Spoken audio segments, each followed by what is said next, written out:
নমস্কার বন্ধুরা, এসএস দাস কিচেনে আমি সুমিতা আজ নিয়ে এসেছি নতুন একটা রেসিপি।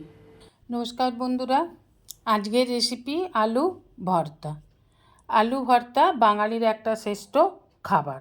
আমরা প্রত্যেক দিনই আলু ভর্তা খেয়েই থাকি। এই আলু ভর্তা আমি একটু অন্যরকমভাবে বানাই। এখানে আমি দুটো আলু একটু বড় বড় করে কেটে একটু লবণ দিয়ে সিদ্ধ করে তুলে নিলাম। ওভেনে কড়া বসিয়ে দিয়ে দেবো সাদা তেল। তেল গরম হয়ে গেলে দিয়ে দেবো হিং ফোড়ন, দিয়ে দেবো গোটা জিরে, গোটা ধনেটাকে একটু গুঁড়ো করে নিয়েছিলাম। এবার ফোড়নটাকে একটু ভালো করে ভেজে নেব। ফোড়নটা ভাজা হয়ে গেলে যখন সুন্দর একটা স্মেল ছাড়বে তখন দিয়ে দেবো পেঁয়াজ কুচি। পেঁয়াজ কুচিটাকে এবার একটু ভেজে নেব। দিয়ে দেবো রসুন বাটা। পেঁয়াজ আর রসুন এবার ভালো করে ভেজে নিতে হবে। যতক্ষণ না রসুনের কাঁচা গন্ধ চলে যাচ্ছে ততক্ষণ পর্যন্ত পেঁয়াজ আর রসুন ভালো করে ভেজে নেব।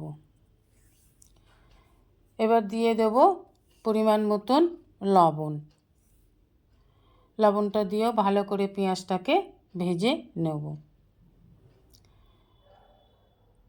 এবার দিয়ে দেব আদা বাটা। একটা মশলা বানিয়ে নেব। নিয়ে নেব 1 টিস্পুন মৌরি, 1 টিস্পুন জিরে আর 1 টিস্পুন ধনে। নিয়ে নেব রসুন কুচি। অল্প একটু জল দিয়ে একটা পেস্ট বানিয়ে নেব।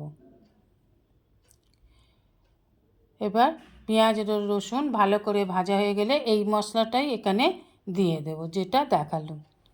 এবার মশলাটাকেও ভালোভাবে ভেজে নেব পেঁয়াজ আর রসুনের সাথে। এইভাবে নেড়ে নেড়ে ভেজে নিতে হবে। এখানে বলে রাখি, যেসব বন্ধুরা আমার চ্যানেলটিকে সাবস্ক্রাইব করে আমার পরিবারের সদস্য হয়েছেন তাদের অসংখ্য অসংখ্য ধন্যবাদ। এবার দিয়ে দেব লাল লঙ্কার গুঁড়ো, হলুদ গুঁড়ো। ভালোভাবে মশলাটার সাথে ভেজে নেব। দিয়ে দেব আগে থেকে সিদ্ধ করে রাখা আলুটাকে আগে থেকেই ম্যাশ করে রেখেছিলাম। এবার দিয়ে দিলাম।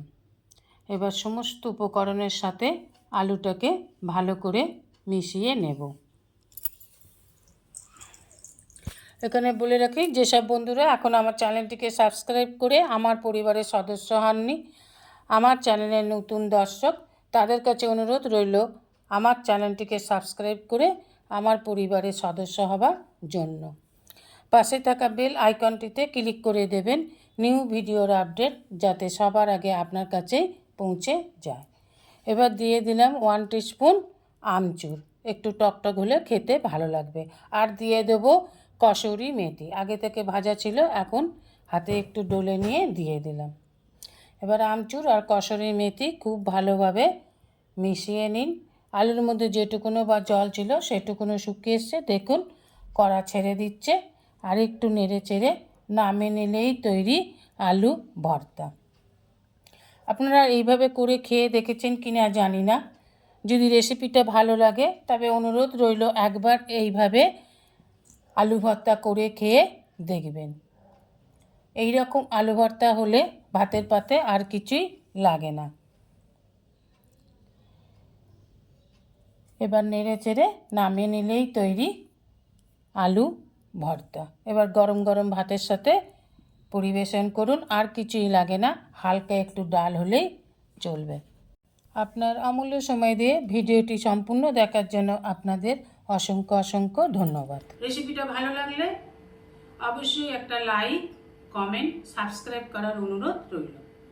পাশে থাকা বেল আইকনটিতে ক্লিক করে দেবেন নিউ ভিডিওর আপডেট যাতে সবার আগে আপনার কাছেই পৌঁছে যায়। নমস্কার, আজ এই পর্যন্তই। আবার দেখা হবে নতুন একটা রেসিপির সাথে নতুন একটা দিনে। ভালো থাকবেন, সুস্থ থাকবেন, সঙ্গে থাকবেন। নমস্কার।